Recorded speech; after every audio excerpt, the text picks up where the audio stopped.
Boa tarde, sou o professor André Laia, sou professor aqui da Universidade do Estado do Pará e hoje vamos ver como usar o cronômetro digital aqui no trilho de ar. Hoje nós vamos executar o experimento de movimento uniforme, ok? Então nós temos aqui o trilho de ar, ele é constituído aqui por um compressor de ar que vai produzir jatos de ar aqui nesse trilho e vai fazer esse carrinho levitar, perder o contato com o trilho.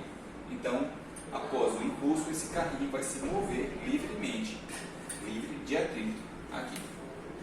Nós temos também um cronômetro digital, ele é constituído de 5 sensores e um gatilho para fazer o disparo do movimento.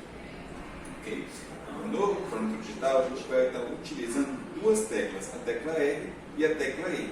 A tecla R é para reiniciar o cronômetro e a tecla E é para dar Enter, confirma ou iniciar o teste. Para iniciar o teste, inicialmente nós vamos conectar o equipamento à fonte de alimentação. Vamos conectar o cronômetro digital à tomada de 110 volts. E ligar ele aqui nessa parte traseira do equipamento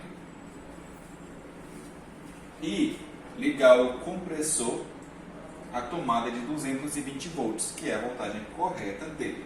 Aqui no computador nós temos o programa ML-OSH, que é o programa do cronômetro digital. Então ele vai abrir essa aba, aqui você vai em conexão.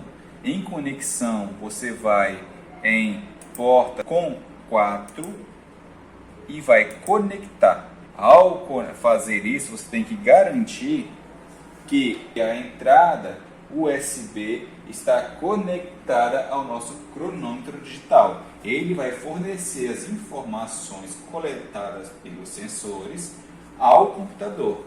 E o computador vai analisar essas informações por meio desse programa. Okay? Então, antes de fazer essa etapa, você tem que garantir que o cronômetro digital esteja conectado à entrada ou à porta USB do computador. Fez isso, agora você vai lá em teste.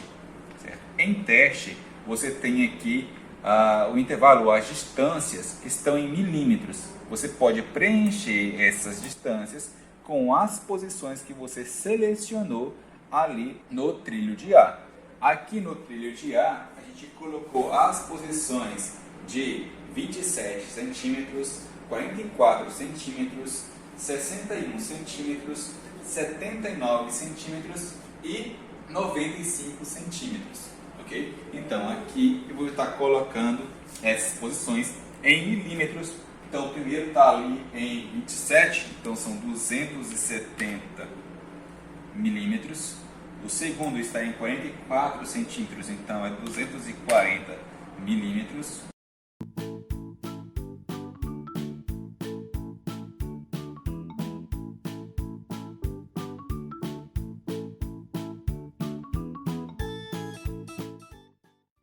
Feito isso, está cadastrado a posição de cada um desses sensores. A gente optou por colocar eles distanciados mais ou menos a uma distância de 17 centímetros um do outro.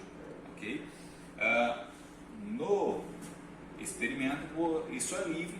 Como você pode ver, esses sensores eles têm movimentação livre aqui. Então você pode escolher onde colocar cada um deles. O importante é que você cadastre ele adequadamente aqui. Tá? Então, o sistema já está preparado para iniciar. Agora a gente pode ligar o nosso compressor. Não vou ligar por enquanto porque ele vai produzir um barulho alto. Ao ligar, a gente vai então apertar a tecla Enter, certo? O Ezinho para iniciar o cronômetro e apertar a tecla R duas vezes, certo? Para preparar o nosso equipamento para disparar o carrinho. Então fez esse, apertou R duas vezes, aí você vai disparar o carrinho acionando aqui o nosso gatilho. Tá? Então o carrinho vai ser impulsionado e vai percorrer toda essa distância. ok? Nesse momento, vamos ligar o nosso compressor. Eu vou colocar na potência média. Aqui eu vou ir em reiniciar cronômetro.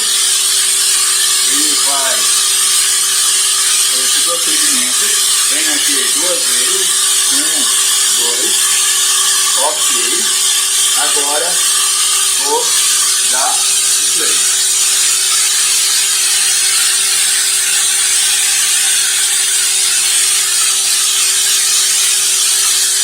Ok.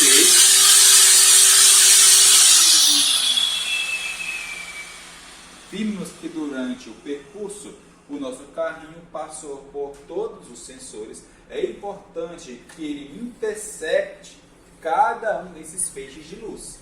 Okay? Ao interceptar, ele vai marcar o tempo gasto entre o disparo e a passagem por cada um desses sensores. Okay? Então, vimos aqui também que após fazer esse procedimento, o nosso programa gravou esses dados. Tá? Então, aqui nós temos a experiência, que é a experiência 2. Nós temos o sensor A, que é o sensor 1, 2, 3, 4 e 5. Nós temos os intervalos de tempo gasto em cada um deles e a distância que a gente cadastrou em cada um deles. Ok? Então, com esses dados, a gente pode, então, fazer a análise do experimento. Para pegar esses dados, a gente pode ir em exportar. Certo? A gente pode exportar em XLS ou exportar em TXT. Vamos exportar em TXT. E aí vamos escolher o local onde nós queremos exportar e vamos salvar. Então agora eu posso pegar esses dados e analisar ele em um programa de edição de tabelas e gráficos. Ok?